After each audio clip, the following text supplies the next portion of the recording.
It was a great week for the arts in Brighton, starting with the high school art department's art club project. Art teacher Katie Maley explains. So the project started out with Deborah Berger, who was an art teacher here last year, and she retired. And she was approached by someone in the Brighton community about creating these artworks that would go on the traffic control boxes in Brighton. They've seen it in the city and in other places, and they wanted to start bringing this into Brighton. So Deborah introduced it to one of her classes. She asked the class to each come up with their own designs. They talked about, what a successful design might look like and the different things they could do to make it their own individual style. These two that we have here are the two that were chosen. So this one was done by Dana Dale. She is a senior this year, and the other one was done by a senior that graduated last year. So now this year, since Deborah Berger retired, I'm working with Art Club, and so we have about 10 to 15 kids that have worked on the project so far. We've had kids coming in to do sharpieing of these giant stencils that we made, and then we have a bunch of kids coming in to paint throughout the day today. The Brighton High School art students met on a day off from school to paint the two traffic boxes. One is located on the corner of Westfall and Winton, and the other is located in front of the firehouse at the corner of Elmwood and Winton. Brighton High School art student Dana Dale, who came up with the concept for the Dalmatians on the box near the firehouse, drew the original artwork. So when Mrs. Berger told us about this project, I was really excited. I've seen all the other utility boxes around Rochester, so I wanted to, do one myself. And then we're at the firehouse, so the first thing I thought of was Dalmatians. The artwork at the corner of Westfall and Winton was the creation of Cece Tessone, who is a Brighton Class of 2015 graduate. Current art club members worked to transfer and paint her artwork on the box. We started cutting out the stencil for it, and now we're just painting the yellow because that's going to be the easiest to get everything on after it's painted all yellow.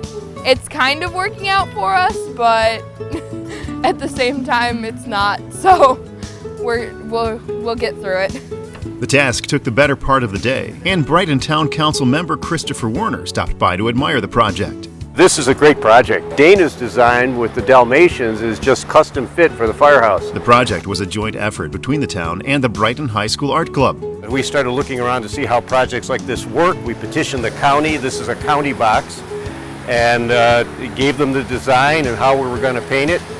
And then we realized we didn't have the manpower or the funding for it. With the town gaining permission from the county to decorate the control boxes, the art club students provided the artwork and donated their talents to paint them. Right now we're just working on the triangles, trying to tape them so they're perfect, but we're almost done with it, and we're actually working really hard, so we're doing pretty well. As the day progressed, passers-by could see the designs take shape. So we started by stenciling the outline of the dogs, and then we went back and started painting the red background and the gold top, and now we're on to priming the white, so the dogs will be all set to go, and then we're going to come back with the final details and the finishing touches. Really excited. It's going along very nicely. Cece Tessone's vision for the design at Westfall and Winton was creative thinking. And while many people may associate Dalmatians with a Disney movie, Dana Dale's inspiration was the classic image of the firehouse dog. Both boxes are a great example of the creativity of Brighton art students, as well as a welcome addition to brighten up the community landscape. Back at the high school, junior Beatrice Barraclough-Tan sparked a yarn bomb that decorated several of the trees in front of the building. Yarn bombing is also called knitting graffiti. It all grew out of her community service for Girl Scouts. I'm a Girl Scout, and for our Gold Awards, we usually do 85 hours of community service, and it has to be a self-sustaining project. So I started a knitting club at the high school. The yarn used came from pieces collected through donation boxes, set up by the knitting club. Definitely people have been talking to me about how it brightens up their day. The week wrapped up with Art at the Market Day at the Brighton Farmers Market. The Friends of the Arts in Brighton organized a day that featured professionals and students creating art. Professional artists Bill Stevens and Dick Kane were just two of the artists who set up and created paintings on the lawn in front of the Brighton High School building. Several artists displayed their works and talked to Brighton residents. Students also set up and worked on their artwork, displaying a variety of works from painting to sketching and computer-aided drawing. Students also took the opportunity to talk to the professionals and share ideas about their art. Of course, there was plenty of art to create for families visiting the market. Kids used fruits and vegetables to stamp colors and create a table-sized picture. They also created colorful wristbands and tote bags. Sidewalk chalk, always a favorite on the sidewalk in front of the high school, gave adults and children a creative outlet.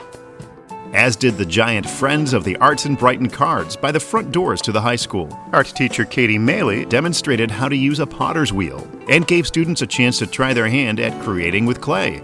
She also donated her vehicle to the arts as it became a giant billboard of individually created drawings that many visitors to the market contributed to. Overall, it was a great way to celebrate the arts in the Brighton School District.